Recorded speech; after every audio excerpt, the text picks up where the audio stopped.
इस अवसर पर मैं भारत के पूर्व प्रधानमंत्री चौधरी चरण सिंह जी को, जिन्होंने जीवन भर खेती और कृषि के लिए किसानों की वकालत की, उनको श्रद्धांजलि अर्पित करता हूं। और मंच पर उपस्थित हमारे सभी आदरणीय सम्माननीय हमारे अतिथि, यहाँ पर उपस्थित हमारे बहुत ही सम्माननीय सभी कृषि विशेषज्ञ, किसान भाइयों बहनों और सभी साथियों, जैसा कि आप सब पिछले 2 सत्रों से विचार कर रहे हैं, इस सत्र में मैं आपसे इस मुद्दे पर बात करना चाहूँगा कि जैसा कि पिछले सत्र में इस बात को कहा गया है कि देश की अर्थव्यवस्था को मजबूत करने के लिए कृषि का विकास बहुत आवश्यक है। और जो हम विकसित भारत की कल्पना कर रहे हैं 2047 में, उसके लिए कृषि ग्रोथ की बहुत आवश्यकता है। और जहाँ जहाँ हमारी ग्रोथ नहीं हो पा रही है, हमें उसकी तरफ आगे बढ़ना चाहिए।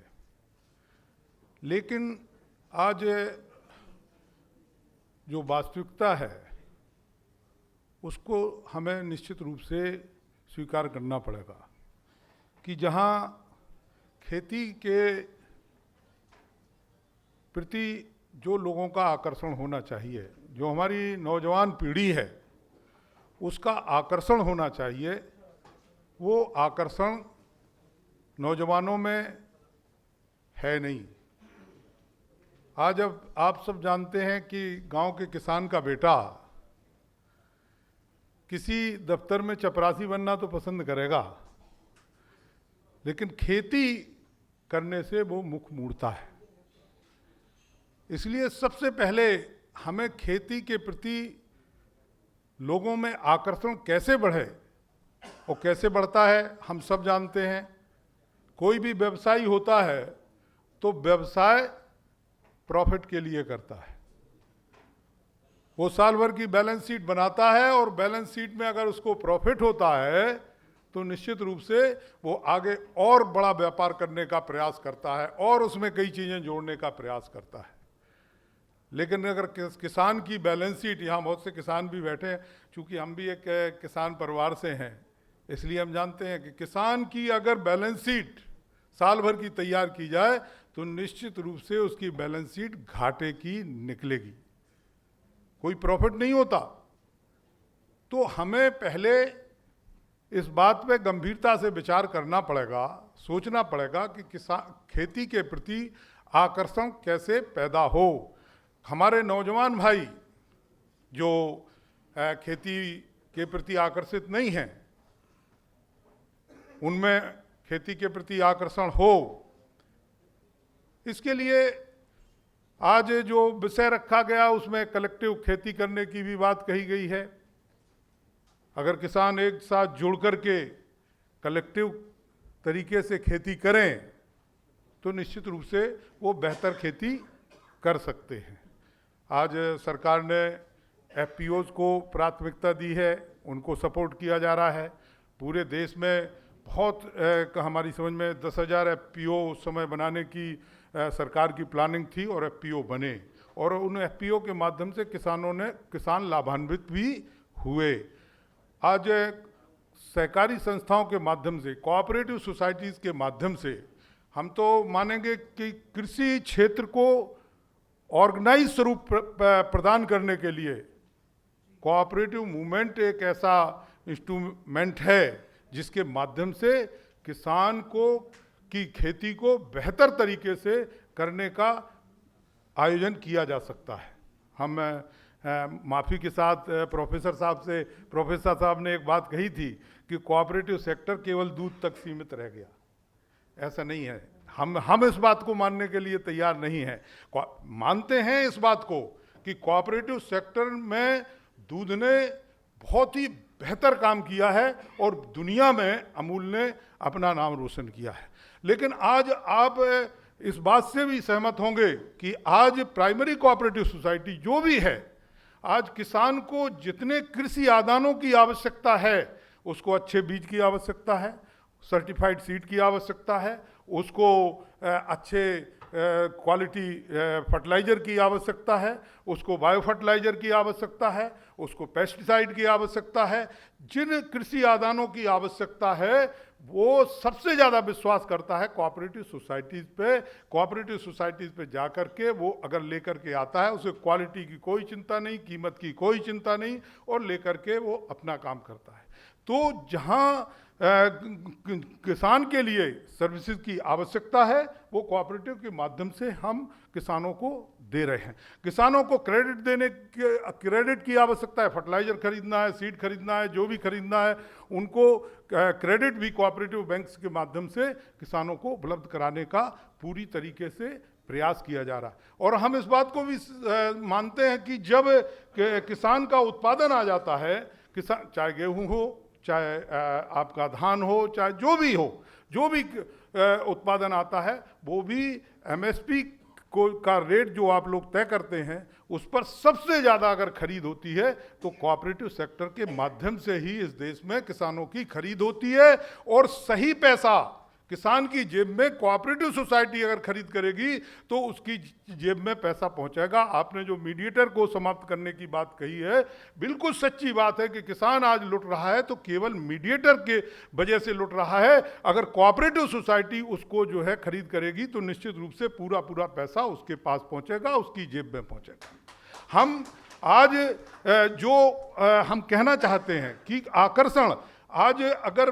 तमाम पढ़े लिखे नौजवान अगर एक कोऑपरेटिव सोसाइटी बना करके, एक एफपीओ बना करके और खेती करने के नई तकनीकी आधार पर खेती करने का प्रयास करें, जिन चीज़ों की डिमांड है हमारे पास, आज दुनिया में बहुत से देश ऐसे हैं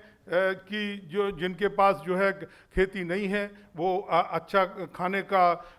उत्पादन नहीं कर पा रहे हैं, उनको पहुंचाने के लिए अगर हमारे नौजवान, पढ़े लिखे नौजवान नई तकनीक के आधार पर एक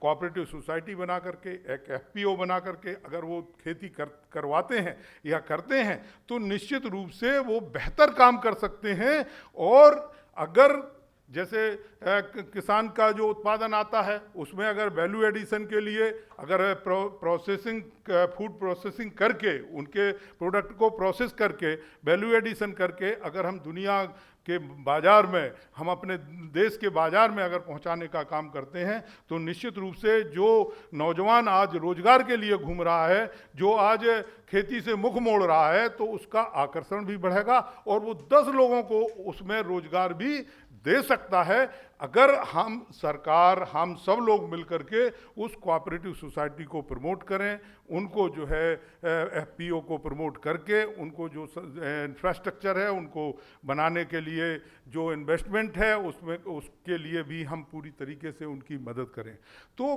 कोऑपरेटिव सेक्टर एक ऐसा सेक्टर है आज पूरे देश में, मैं समझता हूँ 8 लाख कोऑपरेटिव सोसाइटीज़ हैं और 8 लाख कोऑपरेटिव सोसाइटीज़ के माध्यम से ज़्यादातर लोग, मैं लगभग इस देश के 1/3 से ज़्यादा लोग कोऑपरेटिव से सीधे उसके मेंबर हैं, शेयर होल्डर हैं, उसमें जुड़े हुए हैं। आज जिस तरीके से मैं भारत सरकार को इस मंच के माध्यम से धन्यवाद देना चाहूँगा कि आज पहली बार जो कोऑपरेटिव का डिपार्टमेंट बना करके जिस तरीके से कोऑपरेटिव को प्राथमिकता दी जा रही है, उसके वजह से आज ये जो निर्णय लिया गया कि हर विलेज में, हर पंचायत पे एक कोऑपरेटिव सोसाइटी होगी। अगर पंचायत पे कोऑपरेटिव सोसाइटी है पंचायत की कोऑपरेटिव सोसाइटी में जितने गांव के किसान हैं, अगर उसके शेयर होल्डर हैं, उस कोऑपरेटिव सोसाइटी को वो लोग अपने उस पर चलाने का काम कर रहे हैं। वहाँ उनके जो उत्पाद हैं उनके प्रोसेसिंग का अगर प्लांट लगा हुआ है, वो उन पे नौजवान जुड़ करके उनके साथ मिल करके काम कर रहे हैं, और जो तमाम प्रकार की आर्थिक गतिविधियां हैं उस कोऑपरेटिव सोसाइटी के माध्यम से हो रही हैं। तो निश्चित रूप से आज जो भारत सरकार ने जो निर्णय लिया है कि कोऑपरेटिव सोसाइटी में 40 प्रकार के काम होंगे। अब वो नहीं है कि केवल हम खाद बेचेंगे, बीज बेचेंगे, जो भी उपभोक्ता को आवश्यकताएं हैं हम उनको बेचने के लिए हमें कोऑपरेटिव सोसाइटीज़ को अधिकार दे दिया गया। आप खाने पीने की चीज़ें से लेकर के पेट्रोल, डीजल, खाद, बीज, जो भी आप बेचना चाहो बेच सकते हो। उस कोऑपरेटिव सोसाइटी के लिए एक बहुत सुनहरा अवसर दिया गया है। अगर तमाम नौजवान उस कोऑपरेटिव सोसाइटी के माध्यम से जुड़ करके अगर काम करेंगे तो एक तो उनको जॉब अपॉर्चुनिटी मिलेगी, दूसरी तरफ जो उस गांव का आर्थिक विकास होगा, जो इस देश का आर्थिक विकास होगा, निश्चित रूप से बहुत ही महत्वपूर्ण होगा। और सबसे बड़ी बात ये होगी, हम तो मानते हैं कि गांव के लोग हैं, गांव का पैसा गांव में रहेगा। गांव का पैसा आप जा कर के डीजल और पेट्रोल खरीदने के लिए जाते हैं ट्रैक्टर में, आप गाड़ी में शहर से डीजल और पेट्रोल लेकर के आते हैं, अपना पैसा बाहर दे करके आते हैं। आपका पैसा आपके गांव में होगा, आपका जो प्रॉफिट होगा आपके पास होगा, आप शेयर होल्डर हैं। आप अगर संस्था प्रॉफिट करेगी तो आपके खाते में ही जाने वाला है इसके बाद। इसलिए कोऑपरेटिव के माध्यम से अगर हम कलेक्टिव खेती करेंगे, हम इस बात से इत्तेफाक करते हैं कि जो कॉन्ट्रैक्ट खेती की बात आ रही है, कॉन्ट्रैक्ट खेती किसान जो आज खेती कर रहा है, मेहनत कर रहा है, उसको थोड़ा बहुत जो उनके पास काम है वो भी खत्म हो जाएगा। पैसा जरूर मिल जाएगा लेकिन उस पैसे से कोई भला होने वाला नहीं है। हम चाहते हैं कि किसानों को अच्छा ट्रेनिंग दिया जाए, उनके अच्छे एजुकेशन दी जाए, उनको तमाम प्रकार से ट्रेंड किया जाए। जिन चीज़ों को जो इंडस्ट्री उस सेक्टर में उस क्षेत्र में आ रही है, उस इंडस्ट्री के बारे में, उस पैदावार के बारे में नई नई तकनीकी उनको उपलब्ध कराई जाए। अगर वो उस तरीके से उनको उपलब्ध कराई जाएगी तो निश्चित रूप से वो बेहतर खेती करेंगे और अच्छा उत्पाद करके, और जो है उसका जहाँ लाभ वो भी उठाएंगे, वहाँ तमाम जो इंडस्ट्री है उन इंडस्ट्री को भी जो है विकसित करने में कृषि का क्षेत्र बहुत महत्वपूर्ण भूमिका अदा करेगा। इसलिए आज खेती के प्रति आकर्षण पैदा करने की बहुत आवश्यकता है। कलेक्टिव खेती हमारे लिए बहुत महत्वपूर्ण है और मैं समझता हूँ कलेक्टिव अगर खेती करेंगे, मिलजुल करके अगर हम खेती करेंगे, जो इंस्ट्रूमेंट की बात आ रही थी, अगर इंस्ट्रूमेंट जो किराए पे लेना है या जो इंस्ट्रूमेंट नहीं खरीद सकते एग्रीकल्चरल इंस्ट्रूमेंट, तो वो कोऑपरेटिव सोसाइटी या एफपीओ को उपलब्ध भी कराए जा सकते हैं और वो अपने प्रॉफिट से भी उसको खरीद सकते हैं, जिससे उस ग्रुप के तमाम जो किसान हैं वो उनका प्रयोग कर सकते हैं और प्रयोग करके बेहतर खेती करने का काम कर सकते हैं। हम समझते हैं किसानों की आमदनी बढ़ाने के लिए, किसानों को खुशहाल बनाने के लिए, किसान की बैलेंस शीट प्रॉफिट की बने, इसके लिए देश की अर्थव्यवस्था मजबूत हो और हम विकसित देश कहलाएं, इसके लिए खेती को बेहतर ढंग से, खेत का उत्पादन कैसे बढ़े, खेत के प्रति लोगों का आकर्षण कैसे बढ़े, उसमें जॉब अपॉर्चुनिटी कैसे ज़्यादा से ज़्यादा पैदा हो, इन सब चुनौतियों पे हमें बहुत गंभीरता से विचार करना होगा। अगर हम इन चुनौतियों पे गंभीरता से विचार करेंगे और उस निष्कर्ष पर पहुंच जाएंगे तो निश्चित रूप से आने वाले 2047 तक हम विकसित देश के रूप में जाने जाएंगे। और इसमें बहुत बड़ा मैं समझता हूँ किसानों की आमदनी बढ़ाने में और देश की अर्थव्यवस्था को मजबूत करने में कोऑपरेटिव सेक्टर का बहुत बड़ा योगदान होगा। कोऑपरेटिव डिपार्टमेंट ने अभी अच्छे बीज के उत्पादन के लिए एक नेशनल लेवल पर कोऑपरेटिव सोसाइटी गठित की है, जिसमें देश भर की कोऑपरेटिव सोसाइटी शेयर होल्डर है और उसमें नई तकनीकी आधार पर तैयार किया हुआ बीज जो है किसानों तक पहुंचाने का प्रयास किया जा रहा है, ज़्यादा से ज़्यादा लोगों को जोड़ करके। और जिस तरीके से हमने कहा किसान के उत्पाद को वैल्यू एडिशन करके हम बाहर भेज सकते हैं, तो एक्सपोर्ट करने के लिए भी एक कोऑपरेटिव सोसाइटी गठित की गई है। और मैं समझता हूं इन दोनों कोऑपरेटिव सोसाइटीज़ के माध्यम से देश के किसानों की बेहतरी के लिए काम होगा और निश्चित रूप से उनकी खुशहाली के दिन कोऑपरेटिव के माध्यम से आएंगे। मैं सभी लोगों को आज के मौके पर हृदय से धन्यवाद देता हूं। बहुत बहुत धन्यवाद।